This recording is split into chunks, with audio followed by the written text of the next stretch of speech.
in your vortex to keep you thriving for 20 or 30 lifetimes. That's how dynamic it is. That's how big it is. And you want some of it. How are you going to get it? You got to tune your tuner to the frequency of what your inner being is broadcasting, which is what we're calling the receptive mode. You got to get in the receptive mode. You've got to think like your inner being thinks in order to be in that receptive mode. You can't be blaming your husband. You can't be blaming the economy. You can't be blaming government. You can't be blaming an employer. You can't be focused on the absence of what you want and tune your tuner to what your inner being is broadcasting. And your inner being is not going to change its broadcast to match yours ever. Your inner being is going to stand in your prosperity. You got to find a way to be there too. So let's talk about you being in the receptive mode. So the receptive mode means you've got your tuner set for something. And if you're walking around in this world like most people, what you're observing is what's causing you to set your tuner. Esther set her tuner from a telephone call she received just for a moment until she realized she'd done it, and then she said, uh-oh, gotta go. And then she did something about setting her tuner differently. You see what we're getting at? Money is the hardest thing, really, because that's the thing that you've been worried about the most for the longest. And that's the thing that you've activated a bunch of vibrations about, usually, that you're not going to change overnight, but you can change them, and you must. If you want the prosperity that is due to you, you've got to cash in that vibrational currency. And the way you cash in your vibrational currency is by finding a way to line up with it, which means right here, right now, you've got to make the decision. Not right here, right now. We don't mean this is the only now. There's going to be another and another and another and another and another and another and another. But sooner or later, one of these nows that you're standing in the middle of, you've got to be willing to give up your arguing for your limitations. Because every time you say, I can't, or I haven't, or it's hard, or nobody that I know is doing it, then you're just practicing setting your receptive mode to something else. So if your receptive mode is not set to this frequency, what's it set to? This one? This one, this one, this one, this one. There's plenty of frequencies, just like on your radio stations and your vehicles. There's lots of different frequencies. It's endless. That dial is long and endless. You can set it to anything along the way. So how do you know where you've set it? How do you know where you've set your tuner? Two ways: how you feel and what's happening. And both are good ways to know. So if prosperity isn't flowing in incredible abundance to you, knowing what's in your vortex as we do, you got your tuner set in a screwy way. And the reason that you do, it's usually for a couple of reasons. One is the habit of just observing what is. What is compelling. We know that it is. Bills are compelling. When they come, they get your attention. We know that what you're observing is compelling. The other reason that you often set your tuner differently than we would like you to is because you still don't believe in the vortex. You don't believe in the vortex reality in the same way that you believe in the bank account reality. The bank account reality is just more obvious. Everybody, including your banker, your credit card holders, they all believe in your current reality. Your credit score believes in your current reality. In other words, there's so much to observe that believes in your current reality. And your current reality does not mean diddly squat, because that is what's temporary. That's what's temporary. That changes. And we'd like to say to you that the true earning that you're doing is not what you're doing through your action. The true earning that you're doing is what you're doing with your vibrational balance. It's your vibrational balance. And you got to know that. You've got to know that, because look at the difference in what people around you are receiving in terms of money. You can't explain it through their action, can you? You've all got the same 24 hours in a day, and you're all limited to that degree of what you can do. And yet the difference in what people are receiving is enormous. You've got to understand that they're not earning through their action, and they're not earning through their education, and they're not earning through their contacts, and they're not earning through some way that's immoral or illegal. They're earning through their vibrational translation of the vibrational currency into their bank account. You earn with your attitude. You earn with your mood. That's how you do it. For a long time, we've been talking to you that Creation is about asking, source answering, and you letting the answer in. Step 1, 2, 3. Asking's easy, isn't it? The more delicious life is, often the more things that you want to experience in it, the more experiences you want to have. So the asking part is not a hard part. When you don't have enough of something, you know that you want more. Source recognizes every time you ask. Now here's an important thing that you may not have heard us say before about this step 2. Source knows what you're asking for and only has a vibration about what you are really asking for. So this is interesting. When you feel like you don't have enough money and it causes you just for a moment to send off a rocket, I would like more money, meaning I want more freedom, I want more experience. Your inner being becomes the essence of the freedom and the essence of the experience. Your inner being extracts from that vibrational contrasting experience what you do want, because that's what your inner being does. Your inner being never focuses on the drama or the trauma or the trouble or the lack, ever. So from your synthesis of life, you've never heard us say that before, have you? From your synthesizing of life, you are emitting pure desires that your inner being is recognizing, focusing on, and taking as inner being point of attraction. Now, do you accept there's you and your inner being? Do you accept that your inner being is offering a vibration and that law of attraction is responding to your inner being's vibration, just like law of attraction is responding to yours? So when you ask for more prosperity, your inner being immediately becomes the equivalent of more prosperity.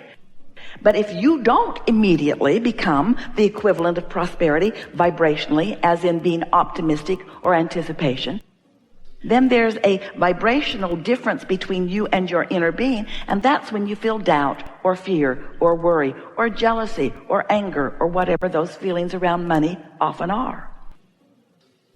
So the good news here is that your inner being has become more prosperous every time life has caused you to seek more prosperity. But you've got to find some way of syncing up with the way your inner being feels about this. And when you do, now there's no contradiction in your vibration. There's no tug of war going on. Now you and your powerful inner being are standing in the eye of the vortexual hurricane that law of attraction is causing around you, and more money is coming to you. But in your anticipation, positive anticipation, you're letting it in. You're not keeping it out. Now that's just the law-based explanation of how the money comes to you. Now another way that we are wanting to explain this to you is that when you feel good, you're in sync with your inner being. And when you're in sync with your inner being, that means you're in what we're calling the receptive mode of what your inner being has already amassed and attracted. So if you can accept the prosperity that your inner being already is, then you can be the receptive translator of that vibrational prosperity into the manifestation of what you want. The first thing that we want to ask you is, do you think you are more often in a place where you are thinking about and feeling about money, or thinking about and feeling about not enough money? Because every subject is two subjects, what is wanted and absence of it. And so you can answer that question by knowing if you feel optimistic or worried, if you feel eager or angry, or eager or frustrated. In other words, you can tell by the way you feel whether you're thinking about money in the way the source within you is thinking about it for you, or whether you're thinking about it in a different way. Now, here's another way that you could look at this. We know if you've been listening to us at all, you've heard every bit of that before. So no new news there. We're going to keep talking until you hear some new news. Because until you find another way of looking at this, nothing's going to shift in you. And unless something shifts, then your experience can't change. So that's what we do. We keep coming at it from another direction and another direction and another direction until suddenly you have an understanding, and then you feel different. And when you feel different, then you attract different. And when you attract different, then you experience different manifestations. So that's the whole objective here in this really important topic. We wrote a book called Getting Into the Vortex because we wanted to make this vibrational version of you something that felt more real to you. Because you can't see it or hear it or smell it or taste it or touch it. This non-physical aspect of you that exists, that is attracting the things that you are asking for to this specific vibrational context that you now have ready access to. This is a reality, but because you can't translate it yet through your eyes and ears and so on, then you often see absence of money rather than presence of money, even though there is a vibrational presence of money. So then you say, and we don't blame you, we get what you're saying, Abraham, how do I turn these thoughts to things? Because I can't spend the idea of money. Well, we understand that, but where does anything come from? Everything comes out of the vortex. You are a lovely bunch of people on this planet, and you are trucking no resources in from other planets. And yet your economy continues to expand. Where is it coming from? It's coming from life and from asking. So this is the part that we're really wanting you to hear. So can you accept at all that there is a vibrational version? That's the hard part. There's a vibrational version that you have not realized yet.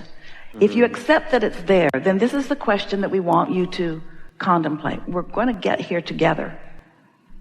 If it exists in vibrational form, how does it become a reality? How does the idea of prosperity translate into something that is in my bank account? How do I turn those vibrations to those thoughts, to those things? How does that happen? Well, it happens by your practicing the thoughts that allow it to turn to those things, not practicing the opposite of those thoughts. When you say, I'm afraid there won't be enough, that's practicing the opposite of the thoughts. And we know, oh, it must drive you crazy. Abraham, if you were standing where I'm standing, look at me what I'm looking at, you'd feel the way I feel. And we say, we know that what you are living feels so real because what you are feeling is turning to things all the time. So if you don't feel like there's enough money, then that's the way it's turning out. And then you say, see, I was right. This worry was valid because I worried about this and this is the way that it is. See, I'm right to worry. And we say, the universe will respond to the vibration that you emit. So you have to show yourself something different. We understand and we get why you're feeling the way you do. But we are going to help you find another way of looking at this that will shift something in you that will change your point of attraction.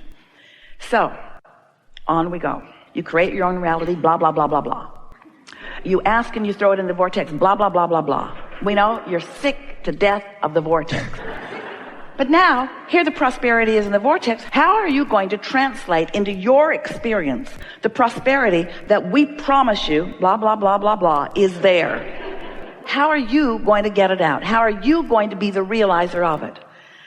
Well, if you can understand creation in terms of broadcasting and receiving, broadcasting and receiving, broadcasting and receiving, so your inner being is broadcasting prosperity, but you're broadcasting doubt. How's that working out? You've got to line up with the frequency that your inner being is broadcasting. So that's the first big question that we want to put to you. Do you believe that through your life, you have created a vibrational version of your prosperity and that your inner being stands holding it, knowing it, being it, and broadcasting it? And since your inner being is broadcasting it, what does that mean about your inner being's experience relative to law of attraction? If your inner being is broadcasting prosperity, what does that mean is coming back to your inner being?